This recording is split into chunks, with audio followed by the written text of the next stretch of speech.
الذين يتبعون الرسول النبي الأمي الذي يجدونه مكتوبا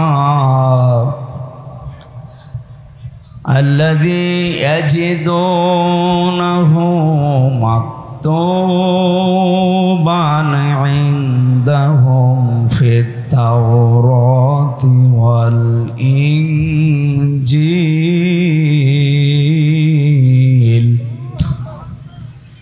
يأمرهم بالمعروف وينهاهم عن المنكر ويحل لهم الطيبات ويحرم عليهم الخبائث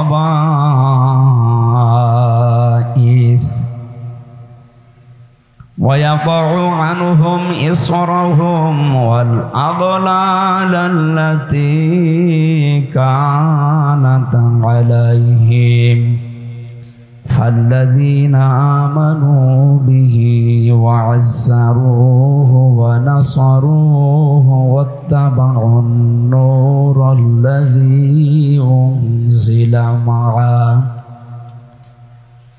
أولئك هم المفلحون صدقت يا ربنا اللهم صل على سيدنا مولانا محمد وعلى آل سيدنا مولانا আলহামদুলিল্লাহ। যাদের কথা বলা খুব জরুরি একটু তাড়াতাড়ি বলেন ভাই, একটু তাড়াতাড়ি কথা শেষ করেন। বাংলাদেশের ঐতিহ্যবাহী এলাকা ঠাকুরগাঁও সদর থানার অন্তর্গত ঐতিহ্যবাহী ঝাপড়তলী ঈদগাহ মাঠ নুরানি হাফিজিয়া মাদ্রাসা কর্তৃক আয়োজিত তাফসীরুল কোরআন মাহফিলের স্বনামধন্য সভাপতি আলেমে দ্বীন সমাজসেবক ডাক্তার আব্দুল বারী দামাত বারকাতুহুল আলিয়া, প্রধান মেহমান এ জেলার কৃতি সন্তান বিশিষ্ট রাজনীতিবিদ বাংলাদেশ জামায়াতে ইসলামী ঢাকা মহানগরী দক্ষিণের সহকারী সেক্রেটারি জেনারেল কেন্দ্রীয় মজলিসে শোরার সদস্য বড় ভাই জনাব দেলাওয়ার হোসেন সাইদি দামাত বারকাতুহুল আলিয়া, বলেন আমিন। এতক্ষণ আলোচনা রাখলেন মাওলানা হোসাইন আহমেদ মাহফুজ চুয়াডাঙ্গা। সম্মানিত পরিচালক, এ মাহফিলের ইন্তেজামিয়া কমিটিতে যারা আছেন, মঞ্চে বসা আছেন অত্র এলাকার ব্যক্তিবর্গ যারা শ্রদ্ধাভাজন, ওয়ারফা'না লাকা যিকরাক, এদের সম্মান আর মর্যাদা কামনা করছে আল্লাহর দরবারে। দিন যত যাবে আল্লাহ যেন তাদের ঈমান এবং আমলের কারণে মর্যাদা আরো বাড়িয়ে দেন। সামনে বসা মুসলমান ভাইরা, পর্দার আড়ালের সম্মানিতা মা এবং বোনেরা, প্রাণপ্রিয় ঠাকুরগাঁওবাসী, আল্লাহর দরবারে শুকরিয়া জানাই যিনি আমাদেরকে সুস্থ রেখেছেন এখনো পর্যন্ত। যে সুস্থতা এটা একটা নিয়ামত। মুসা নবী আলাইহিস সালাম আপনারা জানেন আল্লাহর সাথে কথা বলতেন, কালিমুল্লাহ বলা হয় যার নামে। তিনি বলেছিলেন রব্বুল আলামিন, আমি যদি তোমার মালিক হয়ে যেতাম আর তুমি যদি আমার বান্দা হতে তাহলে আমার কাছে তুমি কি চাইতে? আল্লাহ বলেন, মুসা তুমি তোমার বর্ডার ক্রস করে ফেলেছো, তুমি কখনো তো আমার মালিক হতে পারবা না, আর আমারও তোমার বান্দা হওয়া সম্ভব না। মুসা নবী বললেন, আল্লাহ তুমি রাগ করো কেন? আমি তো আর মালিক হতে চাইনি, আমি যদি শব্দ লাগিয়েছি, যদি হতাম তাহলে তুমি কি চাইতে? আল্লাহ তাআলা বলেন সম্ভব না, তারপরও যদি হতে তোমার মতো মালিকের কাছে আমি বান্দা হিসাবে দুইটা জিনিস চাইতাম, একটা হায়াতে তাজ্জেবা আর একটা সুস্থতা। মুসা নবী বলছে, আল্লাহ আমি তো এটাই জানতাম না যে তোমার কাছে কি চাওয়া লাগে বান্দা হিসাবে। আজকে যখন তোমার কাছ থেকে জেনে নিলাম, তবে আমি এখনই দোয়া করছি তুমি আমার হায়াতটা তাজ্জাবা বানিয়ে দাও আর আমাকে সুস্থতার জীবন দান করো। ওই দিন আল্লাহ বলেছিলেন, মুসা তুমি খুব চালাক, তুমি আমাকে প্রশ্ন করে জিনিস বের করে নিয়ে আবার ওইটা আমার কাছে কামনা করো। যাও, তোমাকে আমি হায়াতে তাজ্জাবা দিয়ে দিলাম আর তোমাকে আমি একটা সুস্থ জীবন দিলাম। সুতরাং এখনো যে আমরা সুস্থ আছি, মানুষের এই মাথার ভেতরে প্রায় 6 প্রকার জিনিস ঘোরাঘুরি করছে। এই 6টা প্রকারের সাথে 70টা তার লাগানো আছে আমাদের পুরা শরীরকে কন্ট্রোল করার জন্য। সামনে আছে অক্সিপিটাল লব, প্যারাইটাল লব, এরকম 6টা জিনিস যখন সাজানো, আপনি মাথাটা খোলেন, পৃথিবীতে আল্লাহর চাইতে বড় ইঞ্জিনিয়ার আপনার কাছে আর কেউ মনে হবে না। এত তার দেওয়া, কিন্তু কোনো তারের সাথে কোনো তার প্যাচ খায় না। রক্তকণিকার ভেতরে এত সূক্ষ্ম সূক্ষ্ম নার্ভ দেওয়া আছে, তার দেওয়া আছে। আমরা এই যে বিদ্যুতের তার, ডিশ অ্যান্টেনার তার, ওয়াইফাইয়ের তার, এগুলোর এক জায়গায় মিশ্রণ দেখি মাঝে মাঝে ঘিসিমিসি হয়ে যায়, শর্ট করে 2-1টার সাথে। আল্লাহ এই যে 70,000 তার দিয়েছেন এই শরীরের ভেতরে, আজ পর্যন্ত কোনো তারের সাথে কোনো তার প্যাচ লেগে মানুষ মারা গেছে এইটা আজও হয়নি। ইলা ইয়াউমিল কিয়ামা, কিয়ামত পর্যন্ত হবেও না। এই বড় ইঞ্জিনিয়ারের কাছ থেকে আমরা তৈরি হয়ে এসেছি এই দুনিয়ায়। আমাদেরকে যিনি এখনো পর্যন্ত সুস্থ রেখেছেন, বলেন আলহামদুলিল্লাহ। দরুদ আর সালাম পড়ছি আমাদের নবী মুহাম্মদুর রাসূলুল্লাহ সাল্লাল্লাহু আলাইহি ওয়াসাল্লামের প্রতি। এখানে যারা আছেন, কালকে এক জায়গায় ছিলাম আপনাদের ঠাকুরগাঁও, একটু সমস্যা হয়ে দাঁড়িয়েছে। আমি ওনাকে একটা সংশোধনের জন্যে একটু টিপস দিয়েছিলাম, উনি উল্টা বুঝে শেষে একটু উচ্চবাচ্য করে পরিবেশটা নষ্ট করে ফেলেছে। এখানে এরকম মানুষ আছে কিনা আমি জানি না, থাকলেও অসুবিধা নেই, আজকেরটাও ভাইরাল হবে। ডাইরেক্ট হোক ইনডাইরেক্ট হোক, বুঝে হোক না বুঝে হোক, কেউ যদি কোরআনের বিরুদ্ধে এবং কোরআন যিনি প্রচার করে, কোরআনের প্রচারক যারা দায়ী ইলাল্লাহ, এই মানুষগুলোকে কেউ যদি বাধা দেয়, দুনিয়া আখিরাতে আল্লাহ তারে অপমান করবেই। কিছুদিন আগে আমাদের কুষ্টিয়ায় এক লোক মাওলানা সাদিকুর রহমান আজহারি ভাইকে অপমান করেছিল। আল্লাহ তারে এমন পচানো পচিয়েছে, ও এখন রাস্তায় বের হতে পারে না। আমার মনে হয় গতকালকে যিনি এই কাজ করলেন, উনি বাংলায় কথা বলছিলেন, কিছু কিছু ইংরেজিতে বলছিলেন। আপনি বাংলা ইংরেজি পড়া লোক ওইগুলো বলেন, শেষে এসে কোরআনের আয়াত এমনভাবে পড়ছে মনে হচ্ছে যে আকাশ থেকে কেবল নাজিল হচ্ছে। এমনি জের জবর পাল্টিয়ে গেলে, কোনো অক্ষরের উচ্চারণ পাল্টিয়ে গেলে অর্থ পাল্টিয়ে যায়, আর সেখানে পুরাটা পাল্টিয়ে ফেলিস। ওয়ালা তাকফু মা লাইসা লাকা বিহি ইলমুন, আল্লাহ বলেন যে বিষয় জানো না মুখ খুলবা না। এটাকে আমি বানালাম? বলেন, আমি ওনাকে ওইটা বলেছিলাম যে আপনি যেটা জানেন না বলবেন না। আপনি আমারে ছোট করলেন। আরে ভাই, আপনাকে আমি তো উদ্বুদ্ধ করছি। আপনি কোরআন শরীফের আয়াত উল্টা পাল্টা পড়বেন, বানিয়ে পড়বেন, এই একটা নিয়ম হলো। ইযা জা নাসরুল্লাহি ওয়াল ফাত, এখানে সোয়াদ আছে, নুন সোয়াদ র, নাসর মানে সাহায্য। নাসর মানে কি? কেউ যদি মুখটা গোল না করে সোয়াদ বাদ দিয়ে সিন বলে উচ্চারণ করে, ইযা জা নাসরুল্লাহি ওয়াল ফাত, নুন সিন র, নাসর মানে ঈগল পাখি। কথা বুঝতেছেন? আকাশ পাতাল পাল্টিয়ে যায়নি, অথচ একটা অক্ষর উচ্চারণে, আর উনি পুরা আয়াতই পাল্টিয়ে ফেলিস। এই জন্য আপনাদেরকে আমি মিডিয়ার মাধ্যমে সারা পৃথিবীর মানুষকে সতর্ক করছি, কোরআন শরীফ হামজার বাবার না, এ কোরআন শরীফ কার? এটা কালামুল্লাহ বলা হয়, আল্লাহর কালাম। আমার মুখের কথা যেমন আমার কাছে দামি, কোরআনের কথা আল্লাহর কাছে ওই রকম দামি। কথা বলে না কেন? বিশ্ব নবীকে পর্যন্ত আল্লাহ জানিয়েছেন, ওয়ালাউ তাকাব্বালা আলাইনা বা'দাল আকাবিল লাআখাযনা মিনহু বিল ইয়ামিন সুম্মা লাকাতা'না মিনহুল ওয়াতিন ফামা মিনকুম মিন আহাদিন আনহু হাজিসিন। হে নবী, আমি কোরআনে যেইগুলো দিয়েছি আপনি ওইভাবে বাদ দিয়ে নিজের কোনো কথা যদি কোরআনের ভেতরে চালিয়ে দিতেন যে এইটাও আল্লাহ জানিয়েছে, কি করতাম জানেন? আপনাকে আমি আল্লাহ আপনাকে চেপে ধরতাম। কোন হাত দিয়ে? ডাইন হাত দিয়ে। এখানে একটা বাংলা অর্থ ভুল করা হয়, যারা এখানে সিলেবাসভুক্ত আলেম আছেন তারা এটা ঠিক করে নেবেন। লা আখজ না, এখানে ফাইল সরাসরি আল্লাহ নিজে। এখানে কর্তা কে বলেন তো? এখানে যারা আলেম আছে, এই যে টুপি মাথায় দেওয়া কিছু কিছু মানুষ আছে, আপনার কাছে বাংলা অর্থ এটা কি করেন? যে আমি আল্লাহ নবীর ডান হাত চেপে ধরতাম, কণ্ঠ নালী কেটে ফেলে দিতাম। না, এটা বাংলা অর্থ হয়নি।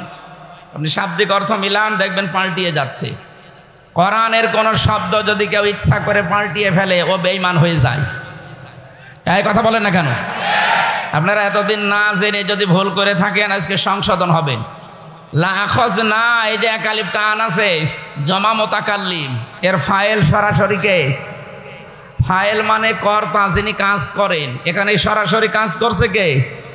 আল্লাহ বলেন আমি ধরতাম, নবীর হাত ধরতাম না, আমার নিজের ডান হাত দিয়ে ধরতাম। মিনহু বিল ইয়ামিন, এই ইয়ামিন মানে ডান হাত, বি মানে দ্বারা, দিয়ে কর্তৃক।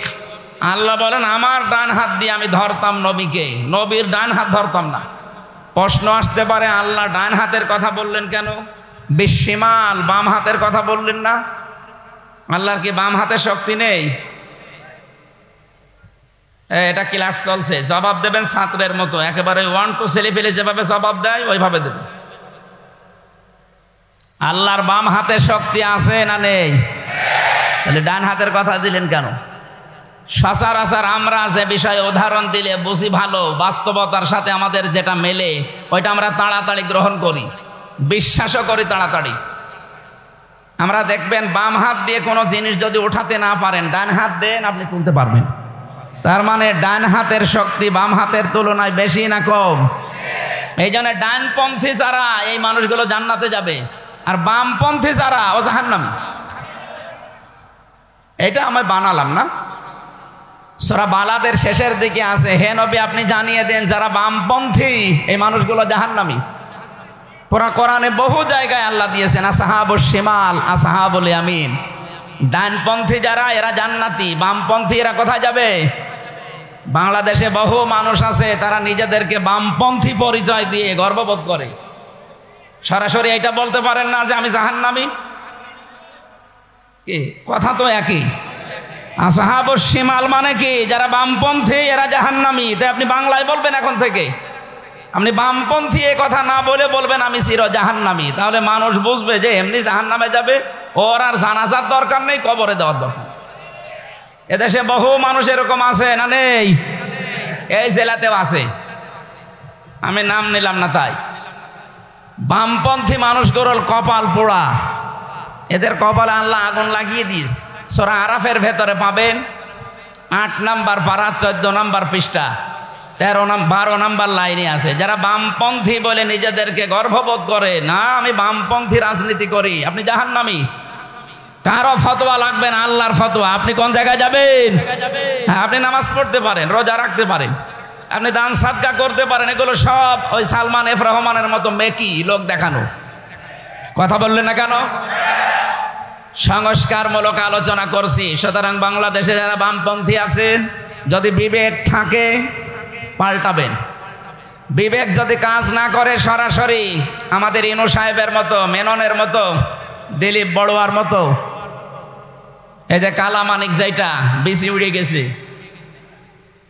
এই মানুষগুলোর মতো আপনি সরাসরি ঘোষণা দিয়ে দেবেন যে আমি জাহান্নামী ভাই, আমার কোনো জানাজা লাগবে না, আমারে কবরে দেওয়ার দরকার নেই, আমি মরে গেলে আপনারা পুড়িয়ে ফেলবেন। কারণ জাহান্নামে কি আছে? আগুন। জাহান্নামে কি আছে? আপনি তো আগুনে যাবেন, পরিচয়ও দিচ্ছেন যে আমি জাহান্নামী, আমি আগুনের অধিবাসী, তাহলে যান, আপনাকে আমরা সরাসরি পাঠিয়ে দেই। আল্লাহ বাম হাতের নাম দেননি এই কারণে, কারণ ডান হাতের শক্তি বাম হাতের চাইতে 1.5 গুণ বেশি। আপনি 10 কেজি জিনিস এখানে রাখেন, আমি ডান হাত দিয়ে যেটা তুলতে পারবো, আমার মনে হয় 7.5 কেজি হলে ওইটা আমি আর তুলতে পারবো না। কথা বুঝতেছেন? আল্লাহ পাক বলেন লা আখাযনা মিনহু বিল-ইয়ামিন, আমি আমার ডান হাত দিয়ে নবীকে চেপে ধরতাম। তার মানে ডান হাত দিয়ে মানুষ কিছু ধরলে ওটা শক্ত, মজবুত, কঠিন ভাবে ধরে। আল্লাহ বলছেন আমি ধরতাম আমার নবীকে খুব শক্ত করে। সুম্মা ওয়াতাফার লাকাতানা মিনহুল, সুম্মা লাকাতানা, আমি নিজে কেটে দিতাম তার কণ্ঠনালী যেটা দিয়ে এতক্ষণ কথা বলেছে। কাকে বলছে? নবীকে। নবী যদি কোরআন বাদ দিয়ে অন্য কোনো কথা কোরআনের ভেতরে চালিয়ে দিত, তার কণ্ঠনালীও কেটে ফেলে দিতাম যেন কথা বলতে না পারে। ফামা মিনকুম মিন আহাদিন আনহু হাজিজিন, আর এ বিষয়ে আমাকে নিষেধ করার মতো শক্তি কারো ছিল না। আমি এই আয়াতটা সামনে নিয়ে ওনারে নিষেধ করেছিলাম। তাছাড়া ওনার সাথে আমার ব্যক্তিগত পরিচয় ভালো নেই, চিনিও না। কিন্তু কোরআনের বিরুদ্ধে কিছু আসলে যেখানে নবীকে আল্লাহ ধমক দিলেন তাও কঠিন ভাবে, তো এ আর কি, এরে বলা যাবে না। এই কারণে বলেছিলাম যে আপনি কোরআনের আয়াত পড়লে শুদ্ধ করে পড়ে। উনি আমারে শোনাচ্ছে যে আমি যদি এই তাফসীর মাহফিল শুরু করি তাহলে 90,000 করে টাকা নেব, পরে জীবনে কেউ দাওয়াত দেবে? ওই একটা আয়াত পড়তে গিয়ে দাঁত ভেঙে যাচ্ছে। আল্লাহ বলেন কোরআনের ভেতরে যা দিয়েছি, কোন মানুষ যদি কিচ্ছু ঢোকায় এর ভেতরে আর বলে এইটাও আল্লাহ জানিয়েছে, উনি তাসা শব্দের জায়গায় তিসা লাগিয়েছে। তিসা বলে এক নায়িকা আছে না, আমার মনে হয় ওনার সাথে কোনো সম্পর্ক ওনারা আছে। তাছাড়া কোরআনের আয়াতের ভেতরে তিসা লাগাচ্ছে কোন কারণে? আমি সত্যি কথা বলছি এই কোরআন সামনে নিয়ে কালকে শুধু এই আয়াতটার কারণে। আল্লাহ বলছেন কেউ বাঁচাতে পারবে না তোরে আমার হাত থেকে যদি কোরআনের ভেতরে কোনো কিছু বানিয়ে বলিস। যেন ওনার সংশোধন করলাম, বলি উল্টা বুঝি পরিবেশটাই নষ্ট করে দিল। কোরআনের বিরুদ্ধে অবস্থান নিলে আল্লাহ নিজে তাকে ধরেন। এই জন্য আমরা যেন এই দুঃসাহস না দেখাই। পাগল হওয়া ভালো, অত পাগল হওয়া ভালো না। আল্লাহ আমাদেরকে তৌফিক দিন। কোরআনে কারিম থেকে আজকে তেলাওয়াতকৃত আয়াত যেটা, এখান থেকে কিছু নিয়ে যেতে চাই। তাফসীর মাহফিলগুলোতে আবাহমান কাল থেকে আমার মনে হয় বেশিরভাগ মাটির নিচের কথাগুলো বলা হয়, কিন্তু ওপরের যে কথা এগুলো আমরা বলতে চাই না, শুনতেও চাই না। কারণ সে অভ্যাসই আমাদের তৈরি হয়েছে আবাহমান কাল থেকে।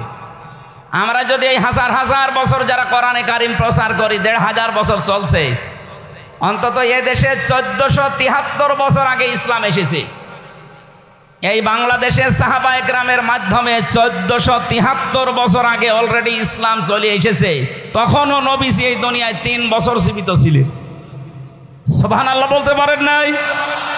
এর প্রমাণ আপনাদের রংপুর বিভাগের লালমনিরহাট জেলার পাটগ্রাম থানা আছে না একটা, ওখানে একটা মসজিদ পাওয়া গেছে, মাটির নিচে চাপা পড়ে গেছে ওটা।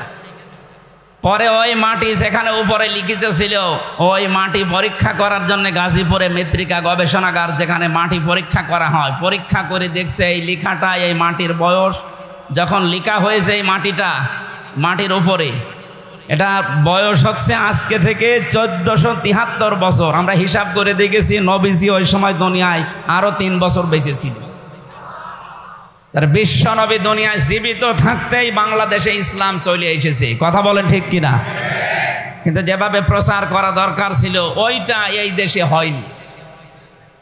আমরা আজ রাজনৈতিক কথা, সামাজিক কথা, ইসলামী অর্থনীতির কথা যদি এই স্টেজ থেকে বলতে পারতাম, বহু মানুষ সুদ থেকে ফিরে থাকার চেষ্টা করত। বহু মানুষ রাজনীতি করে জাহান্নামে যাচ্ছে, এ রাস্তা থেকে অন্তত ফেরার চেষ্টায় থাকতো। রাজনৈতিক দল কথা বলতে গেলে মানুষের শুধু দুনিয়ার কথা মনে পড়ে। আরে ভাই, এটা আখেরাতের সাথে সম্পৃক্ত। আপনার যদি দুনিয়া ঠিক না থাকে, আপনার আখেরাত কিন্তু ঠিক থাকবে না। অনেকে মনে করে দুনিয়া আমার দরকার নেই, আমার আখেরাত হলে হবে। কে বলিস আপনাকে? কোরআনে যত জায়গায় আল্লাহ আমাদের দোয়া শিখিয়েছেন, আগে বলছে দুনিয়ার কাজ কর, রব্বানা আতিনা ফিদ দুনিয়া হাসানা। আল্লাহ দুনিয়ায় আগে কল্যাণ দাও। কোন জায়গায়? অফিল আখিরাতি হাসানা, এরপরে আখেরাতে দিও। আল্লাহ কি বলতে পারতেন না আগে আখেরাত চা তারপরে দুনিয়া? কাবা শরীফে আমি হজ করতে গিয়ে দেখলাম রুকনি ইয়ামিনী থেকে হজরে আসওয়াদ এই জায়গাটা পার হওয়ার সময় লক্ষ লক্ষ মানুষেরা এই দোয়াটা পড়ছে, রব্বানা আতিনা ফিদ দুনিয়া হাসানা। আল্লাহ দুনিয়া দাও আগে, কারণ দুনিয়ার পরিবেশ যদি শান্ত না হয় তা আপনার দ্বারা আখিরাত জীবনও আপনি পাবেন না। এই জন্য পৃথিবীতে যারা এটা বুঝেছে এই দোয়াটা তামাম দুনিয়ার মানুষ ওখানে যায়, সবাই এই দোয়া পড়ছে। কারণ কি? কারণ পৃথিবী শান্ত না হলে, পৃথিবীতে কল্যাণ যদি আপনি তৈরি করতে না পারেন, জীবনেও আপনি আখিরাতে কল্যাণ পাবেন না। এই জন্য আজকের আলোচনার বিষয় কল্যাণ। কি বললাম? বলেন না কেন? বললাম না ছাত্রের মতো জবাব দেবেন, এই যে আম গাছের সাথে হেলান দিয়ে দাঁড়িয়ে আছেন, কথা বলছেন কেন? হ্যাঁ, খুব আরামে আছেন আপনি। ঠিক আছে, আমি একটা বিষয় ক্লিয়ার করতে চাই যে দল দল শব্দ শুনলেই কিছু মানুষের অ্যালার্জি তৈরি হয়। হ্যাঁ, দলের কথা বলবে কেন হুজুর? অথচ দল নামে আল্লাহ একটা সূরায় দিয়েছেন, আহজাব। হিজবুন মানে দল, আহজাব মানে দল সমূহ। আল্লাহ যদি বুঝতেন যে এটা দুনিয়ার বিষয়ে বলার দরকার নেই, তাহলে দল নামে কোন সূরা কোরআনে দিতেন? এই আয়াতের ভেতরে আমি পেয়েছি সূরা আলে ইমরানের 104 নম্বর আয়াত। এটা এর তাফসীর পড়বেন, আধুনিক যেগুলো পাওয়া যায় দেখবেন দল এই বিষয়টা সাজাতে 4টা জিনিস লাগে। দল করতে কয়টা জিনিস লাগে? আরো জোরে বলেন। আপনারা এই 4টা কোরআন থেকে নিয়ে এই রকম দল করবেন তো, নাকি এটা আবার রাজনীতি মনে করে চলে যাবেন? আমি তো বানিয়ে বলছি না, আমার কাছে সব দলিল লিখা আছে। 1 নম্বরে দল করতে হলে নেতা লাগে। কথা বললেন না কেন? নেতা ছাড়া দল হয়? আমাদের একজন নেতা আছে, দেলাওয়ার ভাই।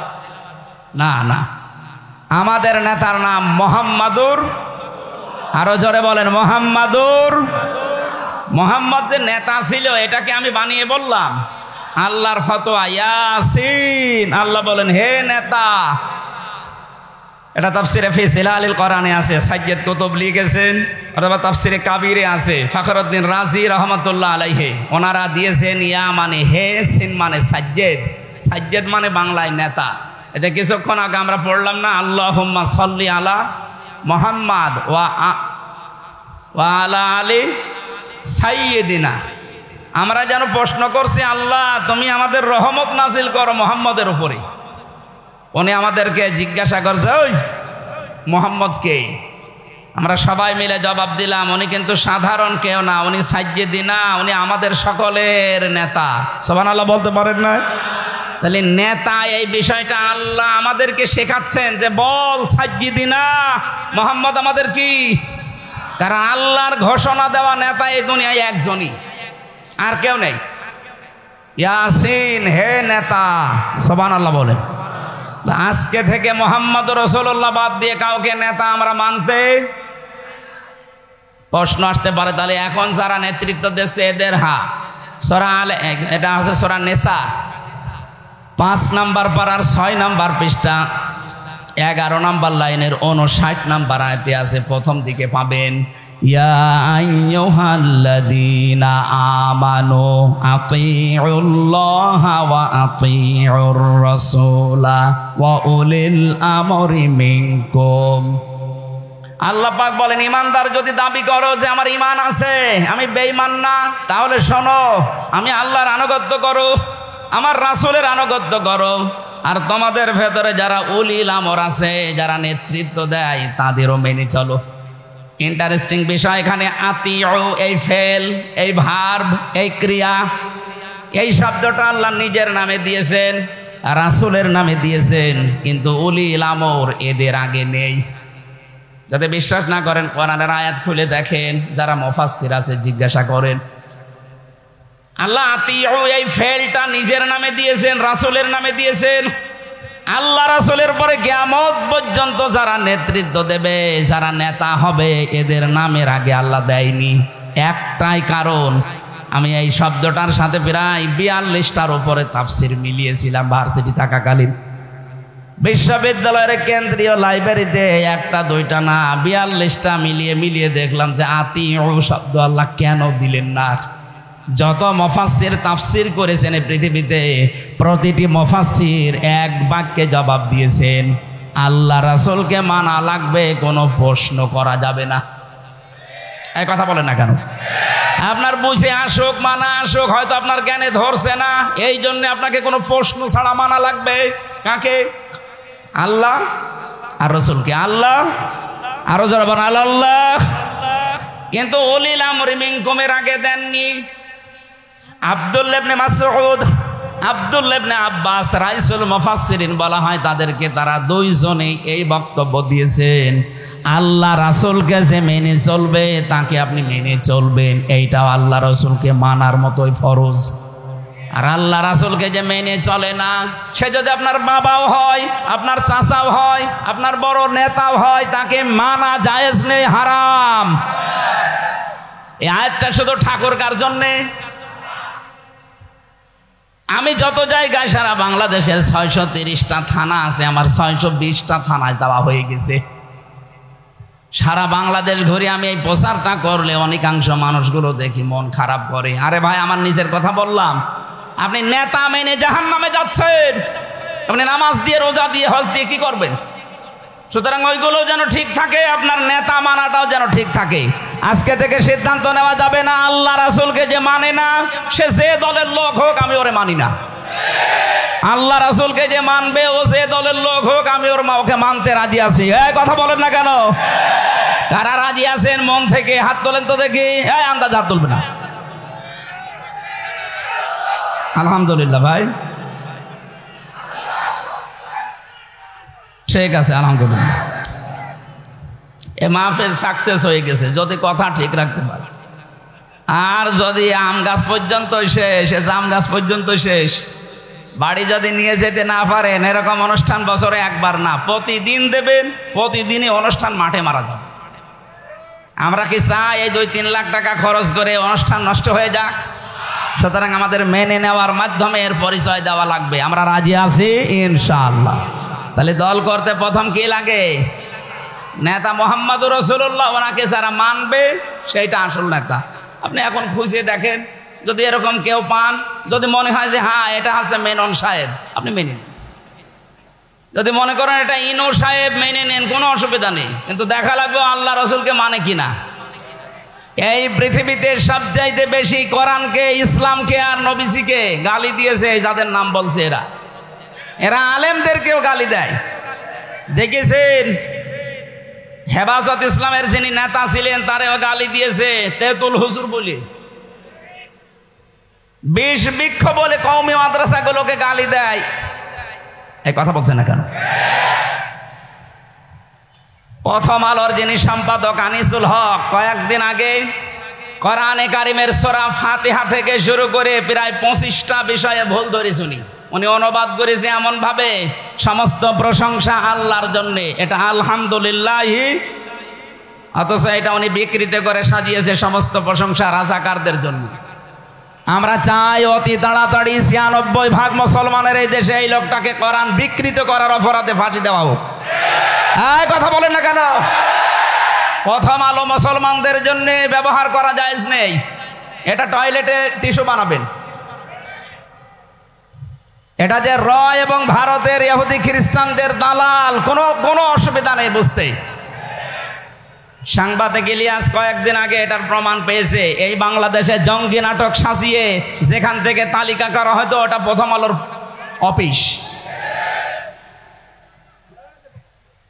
আমরা আশা করছি কথা বোঝাতে পেরেছি। উনি একটা দুইটা না, বহু কোরআনের আয়াতকে এভাবে চিহ্নিত করে করে পুরাটা পাল্টিয়ে দিয়েছে। আল্লাহ বলছেন আমার আয়াতের ভেতরে কেউ যদি নিজের কথা চালায় তাকে একেবারে আমি কণ্ঠনালী কেটে ফেলে দেবো। তো কণ্ঠনালী কেটে ফেলা মানে ফাঁসি দেওয়া, আমরা ঠিকই বলছি। সুতরাং এদেশে 96% মুসলমানের ইমানের দাবি। কোরআনে যিনি হাত দিয়েছেন ওনার পত্রিকা আমরা আজকে থেকে আর ব্যবহার করব না ইনশাআল্লাহ। আর করা হয় ওই ছোট ছোট বাচ্চারা আছে, ওদের পেশাব পায়খানা পরিষ্কার করে। নাকি বেশি বলে ফেললাম? না না, কিসের বেশি, অল্প হয়ে গেছে, এখনো বেশি বলা হয়নি। দ্বিতীয় নম্বরে, শুধু দল করতে নেতা হলেই হবে না, দল করতে লাগে সংগঠন। সংগঠন লাগে না? এই পৃথিবীতে বহু সংগঠন আমরা দেখতে পাচ্ছি।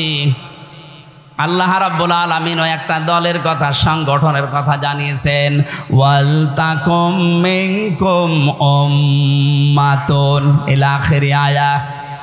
অবশ্যই তোমাদের ভেতরে একটা উম্মত থাকা লাগবে, একটা জাতি, একটা দল, একটা সংগঠন থাকতেই হবে। রব্বুল আলামিনের আয়াত হচ্ছে ওয়ালতাকুম মিনকুম উম্মাতুন, উম্মাতুন মানে দল, উম্মাতুন মানে আরো জোরে একটা দল তোমাদের ভেতরে থাকতেই হবে। তাহলে এটা দুনিয়ার বিষয় না, এটা আখিরাতের সাথে সম্পর্কিত। এই দলের কাজ কি হবে? তারা ভালো কাজে, যেটা পরিচিত কাজ এই কাজে আদেশ দেবে, যেটা অন্যায় কাজে তারা বাধা সৃষ্টি করবে। আর এরাই হচ্ছে আল্লাহর দৃষ্টিতে সফল কাম। বলেন সুবহানাল্লাহ। 3 নম্বরে বেশি দল করতে হলে যেহেতু নির্বাচন করা লাগে, সামনে যেন একটা প্রতীক লাগে। এই যে নির্বাচন শব্দ শুনলে কিছু আলেম পর্যন্ত নাক ছিটকায়। এই এলাকায় আছে কিনা আমি জানি না। আরে ভাই, আপনি আব্রাহাম লিঙ্কনের এই পদ্ধতির নাম শুনে নাক ছিটকিয়ে চলে যাচ্ছেন। নির্বাচনটা কি? সূরা হজের 78 নম্বর আয়াতের মাঝের অংশ আছে একটা, ওই আয়াতের তাফসির আপনি একটু পড়বেন। আধুনিক গুলো, ওই আগেরটা না, আধুনিক এখন যারা তাফসির বের করছে এদেরটা পড়েন তো। রব্বুল আলামিন বলেন হুয়া জিতাবাকুম ওয়া মা জাআলা আলাইকুম ফিদ্দীনি মিন হারাজ। তিনি সে আল্লাহ যিনি তোমাদেরকে নির্বাচিত করেন। ও ঠাকুরগাঁওবাসী, মানুষদেরকে নির্বাচিত করা হয় যে পদ্ধতিতে, তার নাম নির্বাচন। কথা বললেন না কেন? মানুষদেরকে যে নির্বাচিত করা হয় কোন পদ্ধতিতে? নির্বাচনের মাধ্যমে মানুষ নির্বাচিত হয়। অথচ আমাদের কপাল খারাপ, এ 15.5 বছর একটা নির্বাচনও আমরা পেলাম না। যারাই নির্বাচিত হয়েছে আন্দাজে, নির্বাচন হওয়ার আগে ওরা নির্বাচিত হয়ে যায় 154 জন। নির্বাচন হওয়ার আগে রাতেরটা দিনেরটা রাতে হয়ে যায়। এটা আমি বানিয়ে বললাম না, না। দিনের ভোট যে রাতে হয়েছে এর আগের টার্মে, এটা আমি নিজে পরীক্ষিত। আমার সাথে জেলখানায় এক ওসি ছিল, উনি আমারে বলছে হুজুর আপনি তাওবার ব্যাখ্যা বললেন, আমিও একটা তাওবা করেছি, দেখেন তো আমার তাওবা হয়েছে কিনা। বলেন তো কিভাবে করলেন? যে নির্বাচন গেল, এই নির্বাচনে রাত 12টার পর থেকে আমার যা লোকজন আছে, এসআই, এএসআই আর কনস্টেবল, এদেরকে সাথে নিয়ে আমি আল্লাহর নামে ভোট কাটা আরম্ভ করলাম। নাম নিয়েছে কার? আল্লাহ। ও মনে করছে সব কাজের আগে তো বিসমিল্লাহ বলা লাগে, এটাও শুরু করি। আল্লাহর নামে আরম্ভ করে ফজর পর্যন্ত ভোট সব যা আছে শেষ করলাম। বাক্স ভর্তি করে পাঠিয়ে দিলাম। গোসল করলাম, ওযু করে এবার নামাজ পড়লাম 2 রাকাত। এবার আমি আস্তাগফিরুল্লাহ রাব্বি মিন কুল্লি যামবি ওয়া তুবু ইলাইহি পড়লাম। আমার তাওবা হয়েছে। আপনি বলছেন মানে আপনি কি মুফতি নাকি? আমার যেহেতু মুফতি লেখা আছে নামের আগে, আমি ফেকা নিয়ে কামেল করেছি, এই জন্য ওনারে বললাম আমার সার্টিফিকেট আছে, সরকারি সার্টিফিকেট, আমি মুফতি। ফতোয়া দিলাম আপনার তাওবা হয়নি, আপনি ভণ্ডামি করেছেন। কারণ তাওবা আপনি কার কাছে করলেন? আল্লাহর কাছে। কেন? আল্লাহর কাছে তওবা করা লাগবে না এখন। আপনি তো আল্লাহর কাছে অপরাধ করেননি, অপরাধ করেছেন হামজার কাছে। এই কথা বললেন না কেন? অপরাধ করবেন যার কাছে, স্বীকার করবেন তার কাছে। আপনি আল্লাহর কাছে স্বীকার করতে যান কোন কারণে? আপনি কি আস্তাগফিরুল্লাহ পড়ে আল্লাহকে ভোলাতে পারবেন? আপনি তো আল্লাহর হক নষ্ট করেননি, হক নষ্ট করেছেন আমারে। আমি দিনের বেলা যাব শুনছি রাতেই হয়ে গেছে, তার মানে হক কে আল্লাহ নষ্ট হয়েছে না হামজার? হ্যাঁ বলেন। তার মানে ওরা নির্বাচনের আগেই নির্বাচিত হয়েছে বিভিন্ন কায়দা, এটা প্রমাণিত আমি নিজের চোখে। অথচ এখন যিনি পালিয়েছে উনি এখন সারা বিশ্বের বিভিন্ন জায়গায় মেসেজ পাঠাচ্ছে, বিশেষ করে ওনার আসল বন্ধু ট্রাম্প। হ্যাঁ, ওনার হয়তো আত্মীয় হতে পারে মোদি সাহেব, কিন্তু আসল আত্মীয় ট্রাম্প। ওনারে বারবার আহ্বান জানাচ্ছে আমি নির্বাচিত সরকার, আমাকে ওরা উৎখাত করেছে। এরকম তাহা মিথ্যা কথা আপনি বলতে পারবেন? আপনি কি নির্বাচিত এ দুনিয়ায় কেউ বিশ্বাস করবে? এমনকি শয়তানকে জিজ্ঞাসা করেন, সেও বলবে না কিসের নির্বাচিত, ওই 154 জন আগেই হয়ে যায়, দিনের ভোটও রাতে করে, কিসের নির্বাচিত?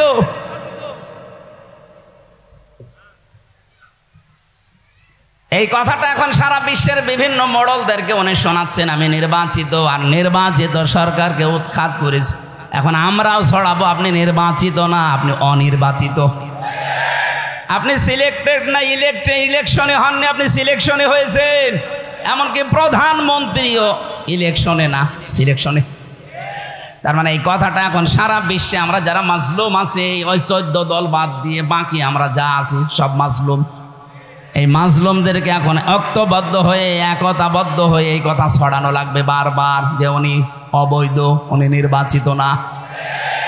নির্বাচনের মাধ্যমে আল্লাহ নির্বাচিত করেন, আর নির্বাচিত হওয়ার পরে যে মানুষটা টিকে থাকতে পারে, ওমা জাআলা, জাআলার কর্তা ফাইল আল্লাহ নিজে। ওমা জাআলা আলাইকুম ফিদ্দীনি মিন হারাজ, যে মানুষগুলোকে আমি নির্বাচিত করি, সিলেক্টেড করি, যাদের মাসাই করে ফেলি, এ মানুষগুলো দিনের ওপরে চলতে গিয়ে যত বাধা আছে আমি আল্লাহ নিজে দূর করে দেই। জেলখানায় 3টা বছর মাঝে মাঝে হতাশা চলে আসতো মানুষ হিসাবে, কারণ খলিকাল ইনসানু হালুয়া। আল্লাহ বলেন মানুষকে আমি বানিয়েছি দুর্বল করে, মানুষকে আমি অস্থির করে বানিয়েছি। মানুষ সব সময় অস্থির থাকে, আমরা মানসিকভাবে এভাবে মাঝে মাঝে অস্থিরতা আসতো। তো বাস্তবে দেখলাম দিনের ওপরে যে মানুষগুলো টিকে থাকে, এদের ওপর যত বাধার পাহাড় আসে আমার আল্লাহ আমাদেরকে দিয়ে ফেলে দেন না, নিজের পক্ষ থেকে দূর করে দেন। আমি মাত্র 10 দিন রিমান্ডে ছিলাম, তাই আমি হতাশ হয়ে পড়েছিলাম। আপনাদের নেতা 54 দিন রিমান্ডে ছিল। হতাশার কোনো ছাপ, 4-5 জন পুলিশ ধরে হাসপাতালে নিয়ে যাচ্ছে, কোর্টে নিয়ে যাচ্ছে, কিন্তু হতাশা নেই। এই বিশ্বাস ছিল যত বড় বিপদ আসুক আল্লাহ নিজে দূর করে দেবেন। এই বিশ্বাসটা যার যত বেশি, ওই মানুষের ঈমান তত দামি আল্লাহর কাছে।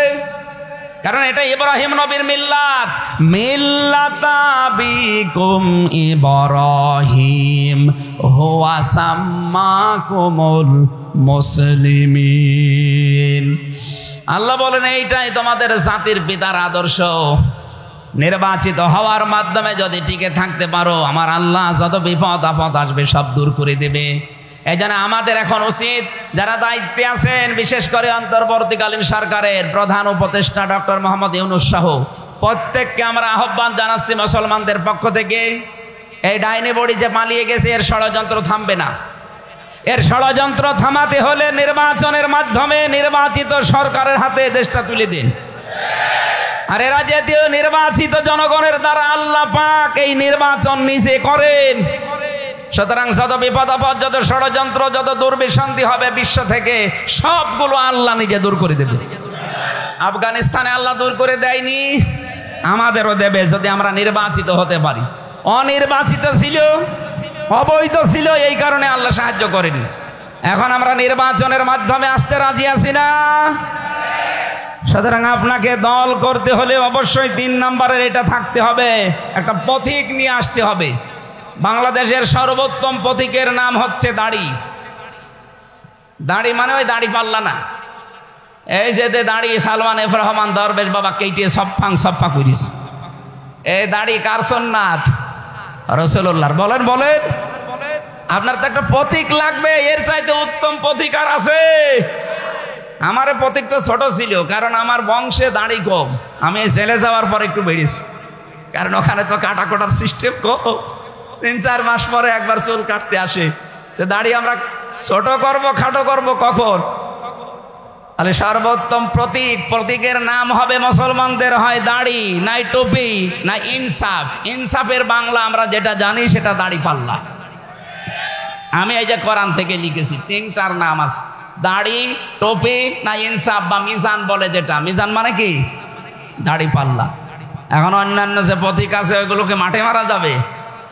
ওইগুলো যদি কোরআনের সাথে হাদিসের সাথে মিলাতে পারেন, কোন হুজুর দিয়ে মিলান। আপনারা তো বহু কিছু মিলিয়েছেন। নৌকাকে নূহ নবীর নৌকার সাথে তুলনা দিয়েছে। এই কথা বলছে না কেন? নূহ নবীর নৌকা সূরা হুদের তাফসীর পড়ে দেখেন 36 থেকে 42 এই আয়াতগুলোতে আল্লাহ দিয়েছেন নূহ নবীর নৌকায় যেন কোনো বেঈমান না ওঠে। অথচ সে নৌকা, এ নৌকায় সব বেঈমান দিয়েই ভরা। এই জন্য তো ডুবে গেছে। এত বেঈমান উঠলে নৌকা থাকে? ইমানদার যদি থাকতো তাহলে নৌকা ডুবতো না। এই কথা বলেন না কেন? থাক, ওটার দরকার নেই। 4 নম্বরে লাগে একটা অফিস। কি লাগে? না অফিস না হলে দল হবে? আমাদের অফিস আছে, কেন্দ্রীয় অফিস নাকি? আমাদের অফিসের নাম মসজিদ। কি আপনি হাঁ করে আছেন মানে? আমাদের মসজিদের নাম অফিস, অফিসের নাম। এই বাংলাদেশে 4.5 লাখের উপরে মসজিদ এখন আছে। এই সবগুলো এখন আমাদের মুসলমান যারা, তাদের অফিস। এখানে প্রায় 13টা কাজ আঞ্জাম দেওয়া যায় মসজিদে, শুধু নামাজ পড়ো না। এই কাজগুলো অফিস থেকে সব আসতে হবে। মসজিদের ভেতরে একটা মেম্বার বানানো থাকে, মেহরাব। মেহরাব মানে অস্ত্র রাখার স্থান। সুতরাং মসজিদে যদি মেহরাব থাকে, অস্ত্রাগার থাকে, অস্ত্র তো মানুষ এমনি এমনি রাখে না, কোনো কিছুর কাজের জন্য রাখে। আল্লাহ বিরোধী, রাসূল বিরোধী, মানবতা বিরোধী কোনো কাজ যদি পরিবারে, সমাজে, রাষ্ট্রে কেউ করে, এই যে অস্ত্র দেখতে পাচ্ছেন না, এইটা তখন ব্যবহার করা হবে অফিস থেকে ইনশাআল্লাহ। আমরা অফিস বানিয়েছিলাম বিভিন্ন জায়গায়, দেখলাম 15.5 বছরে হলগুলো দখল করে করে অফিস বানিয়েছে।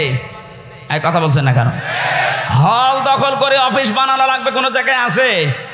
মুসলমানের অফিস হবে মসজিদ। 5 ওয়াক্ত নামাজ পড়তে এসে কিছু ট্রেনিং নিয়ে যাবেন। কি ট্রেনিং? মসজিদে গেলে মানুষ 27টা শিক্ষা পাওয়ার জন্য যায়। প্রথম শিক্ষা হচ্ছে কাতারের শিক্ষা। এখানে যে দলের লোকই দাঁড়াক একটু বাঁকা হয়ে দাঁড়ায়, বলেন বলেন, সব সোজা হয়ে দাঁড়াচ্ছে। কাতার সোজা করো, এটা আরবিতে বলা হয়, সৌদি আরবে, বাংলাদেশে বাংলায় বলে যে কাতার সোজা করো। কারণ কি? যার দ্বারা কাতার বাঁকা হবে ওর অন্তর আল্লাহ বাঁকা করে দেবে। এখানে যে প্রথম শিক্ষাটা কাতার সোজা করো, বাংলার মুসলমানেরা আজ তাদের অফিসে যে 5 বার যদি কাতার সোজা করতে পারতো, এই দেশ কোনো মানুষ আল্লাহ বিরোধী, রাসূল বিরোধী, মানবতা বিরোধী কাজ করে টিকে থাকতে পারতো না। কারণ এখানে আল্লাহর একটা বিধান পালন করা হবে, তার নাম সেজদা। তার নাম কি? সেজদা দেওয়ার জন্যই তো কাতার সোজা করা হয় নাকি? একটা বিধান পালন করার জন্য যদি সব ভুলে যায়, আমরা হিংসা, বিদ্বেষ, মনোমালিন্য সব শেষ, সব দাঁড়িয়ে গেছি কাতারে। এখান থেকে বের হয়ে আল্লাহর এখনো বিধান আছে 499টা। কোরআন শরীফের ভেতরে আল্লাহ বিধান দিয়েছেন 500। কত?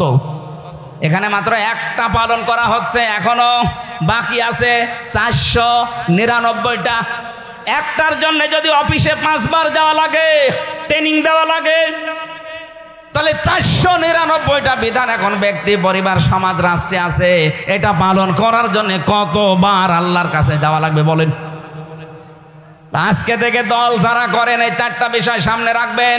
আপনার নেতা হবে মুহাম্মদুর রাসূলুল্লাহর অনুসারী, আপনার সংগঠন হবে উম্মাতুন। কোরআনে কারীম থেকে যে উম্মাত শব্দটা আছে, সংগঠন করার জন্য যে নিয়ম নীতিগুলো আছে, নিয়ম নীতিগুলো ফলো করা হয়। তাফসীর আছে, তাফসীরে ফি জিলালিল কোরআনে 4 নম্বরে একটা প্রতীক লাগবে। আমরা এরকম একটা প্রতীক পেয়েছি যেটা রাসূলুল্লাহর সাথে জড়িত।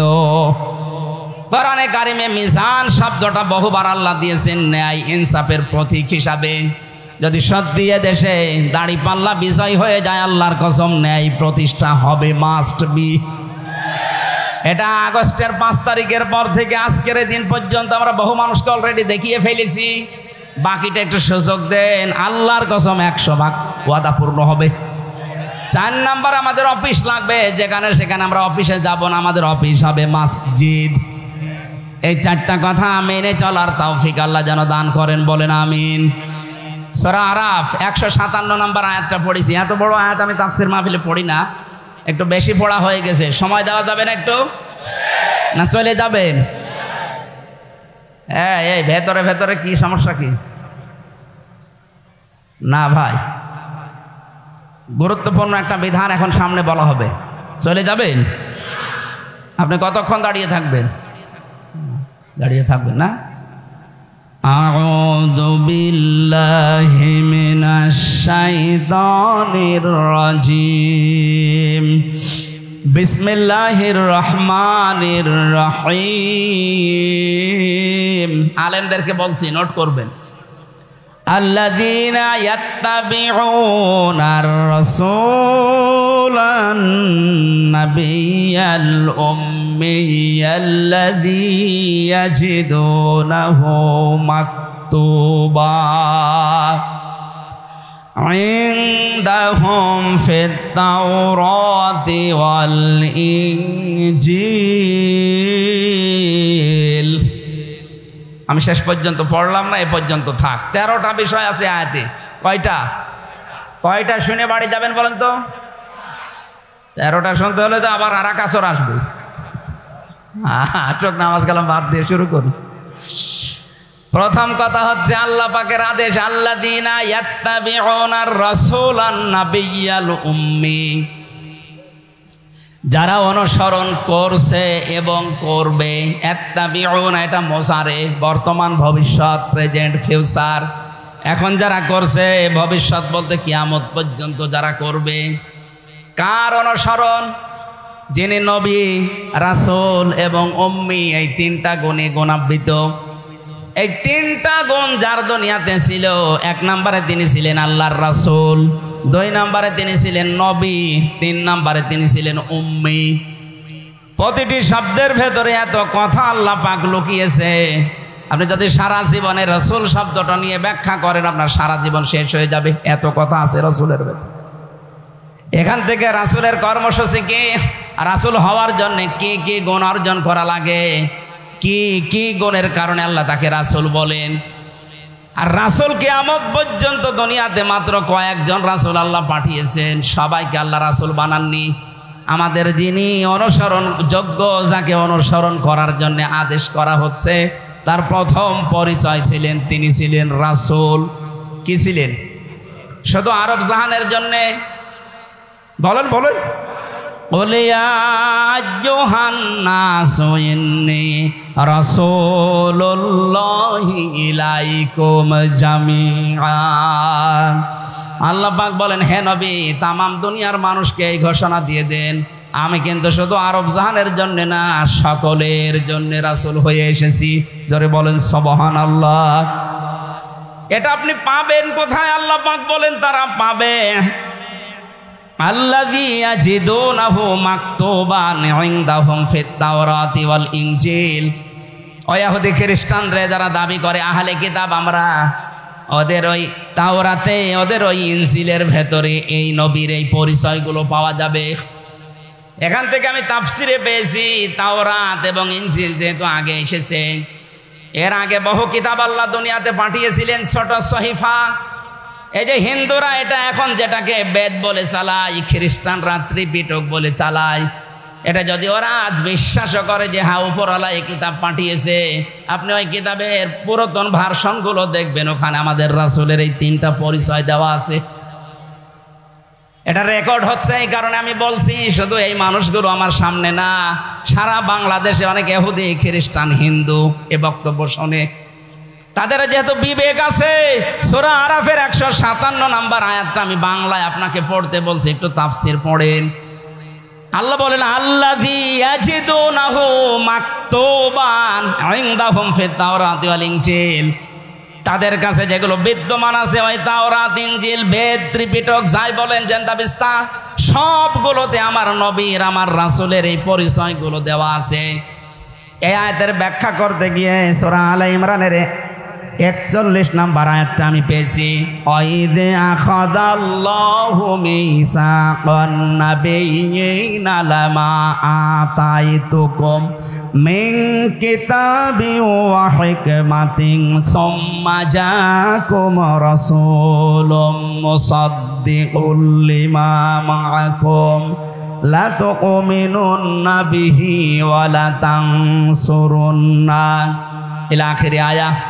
সূরা আলে ইমরান 181 নম্বর আয়াতে আল্লাহ বলেন, আমি কিন্তু অঙ্গীকার গ্রহণ করেছিলাম, ওয়াদা নিয়েছিলাম কাদের কাছ থেকে? লামা আতাইতুকুম মিন কিতাবিন ওয়া হিকমাতিন। যত নবী এর আগে পাল্টিয়ে গিয়েছে, যত নবী অতীত হয়ে গেছে, মিসাকান নাবিয়্যিনা বহু বচন দিয়েছেন, প্রত্যেকটি নবীর কাছে অঙ্গীকার আমি আল্লাহ নিয়েছি যে তোমাদের কাছে যে কিতাব, তোমাদের কাছে যে হিকমা, তোমরা যে দাওয়াতের পদ্ধতি বিভিন্ন লাইনে অ্যাপ্লাই করো, এই হিকমত এবং কিতাব, সুম্মা জাআকুম রাসূলুম মুসাদ্দিকুল লিমা মাআকুম, তোমাদের কাছে যায় আসে এগুলোর সত্যতা প্রমাণ করে একজন রসুল আসবে। একজন রসুল বলেন, একজন রসুল। সুম্মা জাআকুম রাসূলুম মুসাদ্দিকুল লিমা, আল্লাহ এখানে বহু বচন দেয়নি, রাসূলুন এক বচন আর রসুলুন বহু বচন। কোরআনে কারিমের অন্য জায়গায় আমি রসুলুন পেয়েছি, সূরা নাহলের 36 নম্বর আয়াতের মাঝের অংশে আছে, ওয়ালাকাদ বা'আসনা ফি কুল্লি উম্মাতির রাসূলান আনি ইবুদুল্লাহা ওয়াজতানিবুত তাগুত। এই 36 নম্বর আয়াতের ভেতরে এক বচন আল্লাহ দিয়েছেন, তার আগে দিয়েছেন রসুলুন বহু বচন। কোরআনে অধিকাংশ জায়গায় আল্লাহ রাসূল শব্দটাকে ব্যবহার করেছেন কম, আর রসুলুন ব্যবহার করেছেন বহু বচন বেশি। এখানে আল্লাহ একজন এক বচন দিয়ে জানাতে চেয়েছেন তোমাদের কাছে একজন রসুল আসবে। কি করার জন্যে? তোমাদের কাছে যে কিতাবগুলো আছে, তোমরা যে হিকমত ব্যবহার করো দাওয়াত দিতে গিয়ে, এই পদ্ধতিকে সত্যায়ন করার জন্যে, সত্য বলার জন্য একজন আসবে। লা তুমিনুন্না বিহি ওয়া লা তানসুরুন্না, আমার ঘোষণা হচ্ছে ওই রাসূলকে যারাই পাবে তারা যেন অবশ্যই তার প্রতি ঈমান আনে এবং তাকে সাহায্য করে।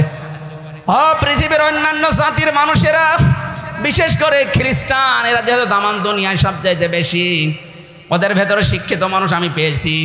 ইহুদিদের ভেতরে আমি বহু জায়গায় দেশে গেছি, ইহুদিদের সাথে মিশেছি। ওই মানুষগুলোও তারা আল্লাহকে মানে, বিশ্বাস করে আল্লাহ একজন আছে, কিন্তু ওরা কাফের এই কারণে, কারণ ওরা শিরিক করে ফেলে আল্লাহর সাথে।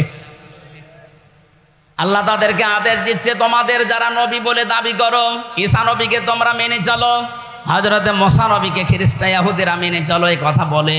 হযরতে উযাইরকে যারা বিশ্বাস করো তাদেরকে বলছি, সামনে যখন আমার রাসূল আসবে অবশ্যই সব ছেড়ে দিয়ে আমার রাসূলকে ঈমান আনা লাগবে।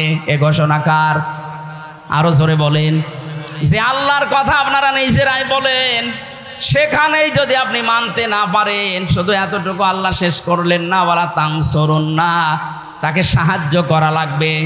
ওই জামানায় যারা ছিল, ক্বালু ক্বালা আ'আকরারতুম ওয়া আখাযতুম আলা যালিকুম ইসরি। ওই জামানায় নবীজি নিজে এসে ওই ইহুদি খ্রিস্টানদেরকে বলেছিলেন, তোমরা কি এই আহ্বানে সাড়া দিলে, তোমরা কি স্বীকার করলে আমি রসুল? ওই জামানায় যারা ছিল ইহুদি খ্রিস্টানদের প্রায় সব নবীজির হাতে হেঁটে বলেছিল, ক্বালু আ'আকরারনা, আমরা স্বীকার করলাম। ক্বালা ফাশহাদু ওয়া আনা মা'আকুম মিনাশ শাহিদিন। বিশ্ব নবী বলেন, ঠিক আছে আমি সাক্ষী থাকলাম। এ কোরআন যেহেতু কিয়ামত পর্যন্ত থাকবে, কিয়ামত পর্যন্ত আমরা সবাই সাক্ষী। তোমরা যে স্বীকার করলে, শাহাদত বাক্য পাঠ করলে, এটা আমরা সাক্ষী থাকলাম। কিয়ামতের দিন এই সাক্ষী তোমাদের হয় পক্ষে নাই বিপক্ষে ব্যবহার করা হবে। এই জন্য আপনি যদি আল্লাহ রাসূল এগুলো বিশ্বাস না করেন, আপনি নিজের কথাই নিজে কিয়ামতে ধরা খাবেন। ফামান তাওয়াল্লা বা'দা যালিকা ফাউলাইকা হুমুল ফাসিকুন। রব্বুল আলামিন বলেন, এরপরেও যদি কেউ ঘাড় ঘুরিয়ে অহংকার করে চলে যায়, ওই মানুষগুলো ফাসিক, দুষ্কর্মকারী। বলেন নাউজুবিল্লাহ। আমি এটা শুধু আপনাদের সামনে বলছি তা না, রেকর্ড হচ্ছে, এই কারণে তামাম পৃথিবীর সব মানুষকে উদ্দেশ্য করে বলছি। এটা কিন্তু কালকে বিভিন্ন ভাষায় রূপান্তরিত হয়ে ইহুদির কাছে যাবে, খ্রিস্টানের কাছে যাবে, ওই বৌদ্ধর কাছে যাবে, হিন্দুদের কাছে যাবে। সবাইকে বলছি, আপনি কোরআনে কারিমের সূরা আলে ইমরান, এটা যেহেতু অথেন্টিক এবং এটা শেষ ভার্সন, দুনিয়ায় ওগুলো আমরা অস্বীকার করি না। তাওরাত সত্য, জাবুর সত্য, ইনজিল সত্য, হ্যাঁ এগুলো সত্য, কিন্তু ওগুলো আপনাদের নিজেদের মন মতো পরিবর্তন হয়ে গেছে। আর পৃথিবীর নিয়মই হচ্ছে যে যে বিষয় লেখাপড়া করে, ওর লেটেস্ট ভার্সন যেটা আছে সেটা পড়া লাগে। এখন থেকে 200 বছর আগে যে বই লেখা হয়েছিল, ওই বই পড়ে যারা ডাক্তার হয়েছে, এখন যদি ওই বই পড়ে কেউ ডাক্তার হতে চায়, ওর রুগী বাঁচাবে না মেরে ফেলবে? এক কথা বলে না কেন? এখন আপনাকে পড়া লাগবে 10 দিন আগে কি লিখা হচ্ছে ওইটা অনুযায়ী, কারণ এমন এমন রোগ এখন হচ্ছে, রোগ 200 বছর আগে ছিলই না। কথা বলছেন না কেন? হাজার হাজার বছর আগে তাওরাতের দরকার ছিল, ওই সময় ওটা হেদায়াত। হাজার হাজার বছর আগে ইনজিলের দরকার ছিল, ওই সময় ওটা হেদায়াত। এখন যেহেতু ওগুলো ওল্ড হয়ে গেছে, পুরাতন হয়ে গেছে, লেটেস্ট যেটা ভার্সন এসেছে আল্লাহর পক্ষ থেকে কোরআন, এইটা যদি মেনে নেওয়া যায় তাহলে আগেরটা আমরা বিশ্বাস করি, কিন্তু ওটা আমরা মানতে পারি না। ওটা মানতে গেলে রোগী বাঁচবে না, আরো মরে যাবে। আশা করছি আমার কথা বুঝতে পেরেছেন। সবাইকে আমি আহ্বান জানাম হেদায়েতের দিকে। তাহলে আমার রাসূলকে অনুসরণ করার জন্য বলছি, যার প্রথম পরিচয় রাসূল, 2 নাম্বার নবী, 3 নাম্বার তিনি উম্মি ছিলেন। আর এগুলোর প্রমাণ আপনাদের কিতাবে আছে। এই জন্য বিশ্ব নবীর দাওয়াতি কাজের প্রথম পদ্ধতি আল্লাহ শিখিয়েছেন সূরা আলে ইমরান 64 নাম্বার আয়াত, قُلْ يَا أَهْلَ الْكِتَابِ تَعَالَوْا إِلَى كَلِمَةٍ سَوَاءٍ بَيْنَنَا وَبَيْنَكُمْ। আল্লাহ পাক বলেন, নবী আপনি ওই ইহুদি খ্রিস্টান বৌদ্ধ ওদেরকে ডাক দেন যে আসো, তোমরা যারা কিতাব পেয়েছি এই কথা বলো, আসো এই একটা কথার দিকে আমরা সবাই ঐক্যবদ্ধ হই, যেটা তোমাদের জন্য আমাদের জন্য সমান সমান। আল্লাহ না'বুদু ইল্লাল্লাহ। প্রথম কথা এই, আল্লাহ বাদে কারো ইবাদত দুনিয়ায় চলবে না। আপনারা রাজি আছেন না? দল আমাদের আলাদা থাকতে পারে, ধর্ম আমাদের আলাদা, কিন্তু আল্লাহ বাদে আমরা কারো ইবাদত আজকে থেকে আর করব না। ওয়ালা নুশরিকা বিহি শাইআ, আল্লাহর সাথে কাউকে আমরা শরীক করব না। এটা ওদের কিতাবেও আছে, জাবরে আছে, তাওরাতে আছে, ইনজিলে আছে, কোরআনেও আছে। সুতরাং যে বিষয়গুলো মিলছে এইগুলো তো মেনে নেওয়া যায়। এটা যদি ইহুদি খ্রিস্টান বৌদ্ধদের সাথে এই ঐক্য গড়া যায় কথা কোরআনের আয়াত অনুযায়ী, বাংলাদেশে আজ ছোটখাটো বিষয় নিয়ে আজ যারা মতো পার্থক্য করে আসি তাদের ভেতরে মিল করা যায় না। এদেশে মুসলমান আমরা 96 ভাগ, হয়তো দল আমাদের আলাদা আলাদা থাকতে পারে, কিন্তু আমরা সবাই আল্লাহ বাদে কারো ইবাদত করি না, এ কথায় বিশ্বাসী। আল্লাহর সাথে আমরা শরীক করি না, এ কথায় বিশ্বাসী। এ কথা বলছে না কেন? এরপরে আল্লাহ দিয়েছেন, ওয়ালা ইয়াত্তাখিযা বা'দুনা বা'দান আরবাবাম মিন দুনিল্লাহ। আল্লাহ বাদে আমরা ইলাহ হিসাবে, রব হিসাবে কাউকে আমরা গ্রহণ করছি না, করব না, এই কথায় ঐক্যবদ্ধ হও। আমাদের আসল বিষয় যখন ঠিক আছে, তখন মতনাক্য করছে কারা? আগস্টের 5 তারিখ থেকে যে 2 মাস পার হয়ে কতদিন হয়ে গেল, ঠিকই চলছিল। হঠাৎ 4-5 দিনে কিছু আলেম নামে, আমি জালেমি বলবো তাদেরকে, এখন খালি ধোয়া তুলছে মওদুদিবাদ মওদুদিবাদ। কেন এই 2 মাস কোথায় ছিলেন আপনি? এতদিন তো এই ধোয়া তোলেননি। এখন ঐক্য হওয়ার জন্য উম্মত এক জায়গায় আসতেছে, আর আপনি এই ধোয়া তুলে আরো এখন পার্থক্য করে দিচ্ছেন। মানুষদেরকে এক জায়গায় করা ফরজ, মানুষ আলাদা করা হারাম। এই হারাম কাজে যারা একটা মিথ্যা ধোয়া তুলে আপনি শুরু করছেন, মওদুদিবাদ বলে কোনো বাদ এই দুনিয়ায় নেই। সৌদি আরবের সবচাইতে বড় আলেমদের ভেতরে একজন, আমি জেলখানায় পড়েছিলাম কিতাবটা, সালেহ আল আসাউদা। এই লোকটা এত বড় লেখক, হয়তো পরিচিতি নেই আপনাদের কাছে, বহু বড় আলেমিনী। এই লোকটা বহু কিতাব লিখেছে, তার একটা কিতাবে লিখেছেন, পৃথিবীর অনেক দেশে আমরা দেখতে পাই মানুষ মওদুদিবাদ বলে খালি ধোয়া ছড়ায়, মওদুদিবাদ বলে দুনিয়ায় কোনো বাদ নেই। মওদুদি রহমতুল্লাহ আলাইহে এই পৃথিবীতে তিনি উস্তাদ নামে পরিচিত, এবং আওলাদে রাসূল বিশ্ব নবীর বংশধরের একজন। বলেন সুবহানাল্লাহ। আল্লাহর এই গোলামকে মানুষ না বুঝে আন্দাজে তহমত দেয়, তার নামে মিথ্যা কথা ছড়ায়। আমি যেটা করি নাই ওইটা যদি কেউ আমার নামে বানিয়ে বলে, আল্লাহ ওই দোষ আমাকে দিয়ে করাবে। এরপর কত কাজ করছেন, কার টাকা খেয়ে আমি তো জানতে পারছি না। বহু আলেম এখন উঠে পড়ে লেগেছে উম্মতের ভেতরে যেন এই বিষয়টা আসতে না পারে। ঐক্য যদি কারো দ্বারা নষ্ট হয়, ও বেঈমান হয়ে মারা যাবে। ও জেনে করুক আর না জেনে করুক। শেষের কথা ছিল ফাইন তাওয়াল্লাও। এত কিছু বলার পরে ওরা যদি মুখ ফিরিয়ে নেয়, চলে যায়, ফাকুলু শাহাদু, তোমরা সবাই মিলে বলো বিআন্না মুসলিমুন, যা করবি কর গা, যা, আমরা মুসলমান। আমরা কি? আরো জোরে বলেন, আমরা কি? রব্বুল আলামিন বলেন এই ঘোষণাটা ওদের কাছে দেওয়ার পরে গুরুত্বপূর্ণ কিছু কাজ তাদের উপর চাপিয়ে দাও। এক নম্বরে বিশ্বনবী যেটা করতেন, ইয়ামুরুহুম বিল মারুফ ওয়া ইয়ানহাহুম আনিল মুনকার। এই এখানে এই বিষয়টা খুব গুরুত্বপূর্ণ, যারা আলেম আছেন তাদেরকে এবার খুব ভালোভাবে বুঝবেন। ইয়ামুরুহুম বিল মারুফ, এখানে যারা সিলেবাসভুক্ত আলেম জিজ্ঞাসা করেন সবাই এক বাক্যে বলবে সৎ কাজে আদেশ, অসৎ কাজে নিষেধ। ওই বাংলা অর্থ তো মেলে না। মারুফ মানে সৎ কাজে আদেশ, আপনি কোথায় পেলেন? মারুফ মানে আরাফা ইয়ারিফু থেকে শব্দটা, এটার বাংলা অর্থ পরিচিত। বাংলা অর্থ কি বলেন না কেন? তার মানে পরিচিত কাজগুলো করার জন্য আদেশ করছেন নবীজি।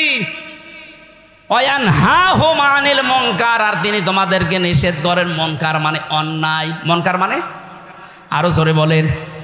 আমার প্রশ্ন আসে, এই যে পরিচিত, আমরা কখন পরিচিত হয়েছি? আমরা তো এর আগে আল্লাহর বিধানের কথা শুনি নাই, পরিচিত হলাম কি করে? হ্যাঁ, একটা জবাব আছে তাফসিরের ভেতরে, এটা তাফসিরে খাজেনের ভেতরে পাবেন। আল্লাহ রাব্বুল আলামিন আমাদেরকে তৈরি করার আগে আমাদের যিনি পিতা হযরতে আদম, কে উনি আমাদের পিতা, এই কথা বলতে আমাদের কোনো দ্বিধা আছে? আমাদের আদি পিতা হযরতে আদমকে আল্লাহ যেই দিন তৈরি করেন ওই দিন তার ভেতরে রূহ দেওয়ার সঙ্গে সঙ্গে একটা ক্লাস নিয়েছিলেন। এ কথা জানেন না? ওয়া আল্লামা আদামাল আসমা কুল্লাহা, এই যে আয়াতটা যারা পড়ি, এখানে আসমা এসএমের বহু বচন আছে, গুণবাচক শব্দ এটা। আল্লাহ পাক বলেন কুল্লাহা, আমার আদমকে আমি সব কিছুর নাম শিখিয়েছি। বাংলা অর্থ যদিও নাম লেখা আছে, কিন্তু এটা শুধু নাম না। আমার প্রশ্ন, এখানে ক্লাস নিচ্ছে সরাসরি কে? জবান খোলেননি আপনি। ক্লাস নিচ্ছে কে? ছাত্রকে। একে হামজার মতো ছাত্র? নবী, প্রথম মানুষ, আবার নবী। সরাসরি ক্লাস নিচ্ছে আল্লাহ নিজে। ছাত্র হচ্ছে নবী, আর জায়গা হচ্ছে জান্নাত। জায়গা কি? আল্লাহ যদি ক্লাস নেয় কোনো বিষয়ে, আমাদের মতো ক্লাস নেবে? অবশ্যই কোনো গুরুত্বপূর্ণ বিষয় জানাবে। আপনার কি মনে হয় ও আল্লামা আদামাল আসমা কুল্লাহা, আল্লাহ তাকে বিভিন্ন নাম শিখিয়ে দিয়েছে? এই নাম মানে আম গাছ, জাম গাছ, কলা গাছ, কাঁঠাল গাছ, এটা শেখানোর দরকার আছে? ওই ক্লাসে এগুলোর দরকার কি? ওই ক্লাসে আল্লাহ শিখিয়েছিলেন কোনটা, ওইটা আজ পর্যন্ত আমাদের কাছে অনেকের ক্লিয়ার না। পড়াশোনা নেই তো ক্লিয়ার হবে কি করে? আপনি এসএমটা ভাঙবেন, এই যে আসমা শব্দটা আপনি গবেষণা করেন। তাফসিরে আমি আধুনিক তাফসিরগুলোতে বেশি যুগের জ্ঞানের আলোর সাথে যেটা লেখা, এই জায়গায় লেখা আছে সমস্ত নাম। এই জায়গা আমার আল্লাহ জানিয়েছেন সমস্ত ন্যায় কাজের সাথে আমি পরিচয় করে দিয়েছি, সমস্ত অন্যায় কাজের সাথে ওই দিন আমি আদমকে পরিচয় ঘটিয়েছি। এই জন্য পৃথিবীতে আমরা আসার পরে অনেককে দেখি লেখাপড়া জানে না, কিন্তু আদম নবীর সন্তান, যেহেতু আমরা ওনার পৃষ্ঠদেশে ছিলাম, ওখানে ওই ক্লাসে আমরাও ইনডাইরেক্ট ভাবে ছিলাম। কথা বলছে না কেন? কিয়ামত পর্যন্ত যত আদম সন্তান নরনারী আসবে সবাই ওই ক্লাসে আদম নবীর পৃষ্ঠদেশে ছিল। ওই ক্লাসে থাকার কারণে বাবার কাছ থেকে ওই বিষয়টা আমরা জানা আছে। দুনিয়ায় লেখাপড়া না করলেও কোনটা ন্যায় কোনটা অন্যায় এমনি বুঝি। তা আপনাকে যে এমনি বুঝি কে বুঝালো? এই ক্লাসটা করেছেন কখন? ওই সময়। এই জন্য ইয়ামুরুহুম বিল মারুফ, যত পরিচিত কাজ আছে দুনিয়ায়, এখানে পরিচিত কাজ মানে ভালো কাজ। পরিচিত কাজ মানে কি? এই ভালো কাজের সাথে আপনাকে আল্লাহ পরিচয় করে দিয়েছে। যত মন্দ কাজ আছে, অন্যায় কাজ আছে, অন্যায় কাজের সাথে আপনাকে পরিচয় করা আছে। রাসূলকে যদি আমরা অনুসরণ করতে চাই, এই দুনিয়ায় যত ন্যায় আছে ন্যায় প্রতিষ্ঠা করা লাগবে, যত অন্যায় আছে এগুলো নির্মূল করা লাগবে। এইটা করলে আপনি সফল হতে পারবেন। এরপরে আল্লাহ জানিয়েছেন ওয়া ইউহিল্লু লাহুমুত তাইয়্যিবাতি ওয়া ইউহাররিমু আলাইহিমুল খাবাইস। আমার নবীজির কাজ ছিল তিনি যত পবিত্র বস্তু হালাল করে দিতেন, যত খারাপ বস্তু আছে অপবিত্র এগুলো তিনি হারাম ঘোষণা দিতেন।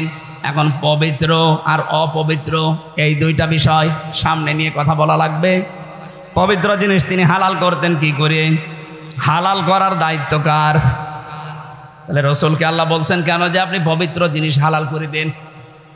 মুফাসসিরিনে কেরাম লিখেছেন এই পৃথিবীতে যত হালাল আছে হারাম আছে শুধু আল্লাহ নিজেই করেননি, আমার রাসূলকে আল্লাহ শারে' বানিয়ে দিয়েছেন। তিনি শরীয়ত প্রণেতা, তিনি হালাল বললে হা, হারাম বললে তামাম দুনিয়ার জন্য না হয়ে যেত। জোরে বলেন সুবহানাল্লাহ। বিশ্বনবী এখন কোন কোন জিনিসকে হারাম ঘোষণা দিলেন, কোন কোন জিনিসকে হালাল ঘোষণা দিলেন, ওইটা এখন জানা লাগবে। এটার তাফসীর করা আছে সূরা আনআম 151 নম্বর আয়াতের প্রথম অংশে। আল্লাহ পাক বলেন এইগুলো তোমাদের জন্য আমি হালাল করলাম, আমার রাসূলের মাধ্যমে ঘোষণা দিয়ে দিলাম। ওলিয়া কুল তাআলাউ আতলু মা হাররামা রাব্বুকুম আলাইকুম আল্লা তুশরিকু বিহি শাইআ ইলা আখির আয়াত। আজান কানে আসছে নাকি আপনাদের? নাকি এলাকায় আজান বন্ধ হয়ে গেছে? 4:03 বাজে এখনো আজান দেয় না মানে?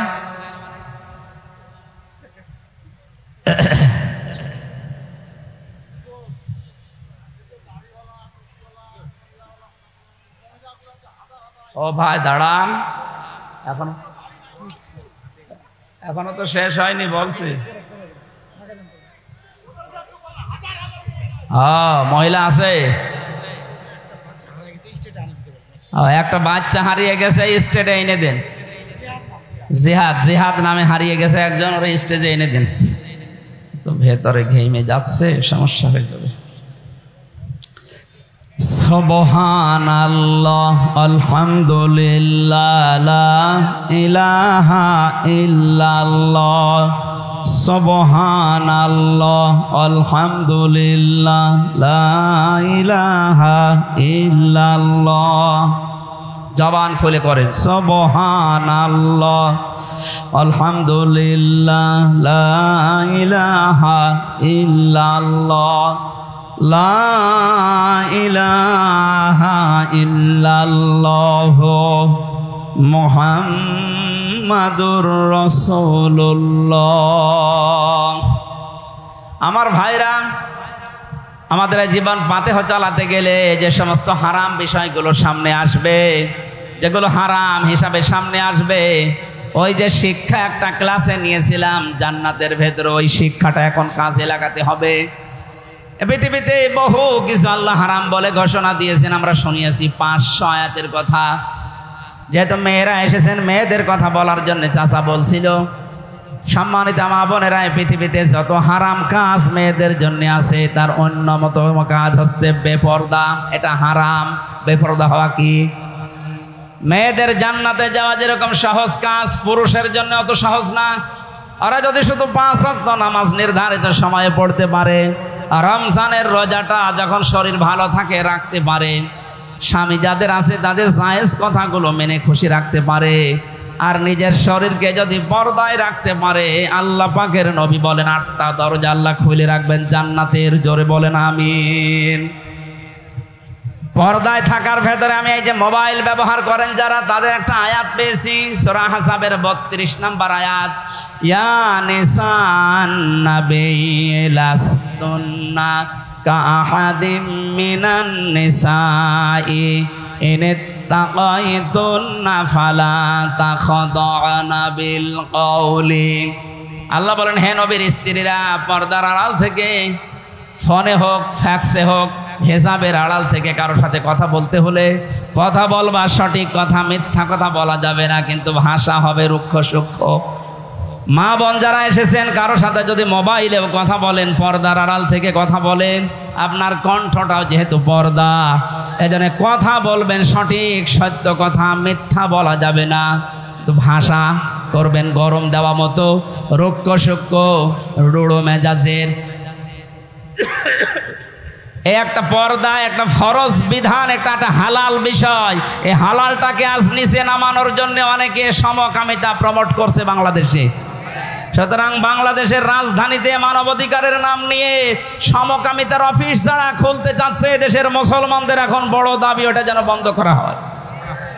হারাম কাজের ভেতরে অন্যতম খাদ্যে ভেজাল দেওয়া। যারা সিন্ডিকেট করে খাবারের মূল্য বাড়িয়ে দিচ্ছেন তারাও হারাম কাজে আছে। আল্লাহ হারাম থেকে জাতিকে বেঁচে থাকার তৌফিক দিন, আল্লাহুম্মা আমিন। লা ইলাহা ইল্লা আনতা সুবহানাকা ইন্নী কুনতু মিনাজ জালিমিন। আল্লাহুম্মা গফিরলি ওয়ারহামনি ওয়াহদিনি ওয়াফিনি ওয়ারযুকনি ইয়া রাব্বাল আলামিন। আল্লাহ তাআলা দিনের বেলায় কোরআনে কারীম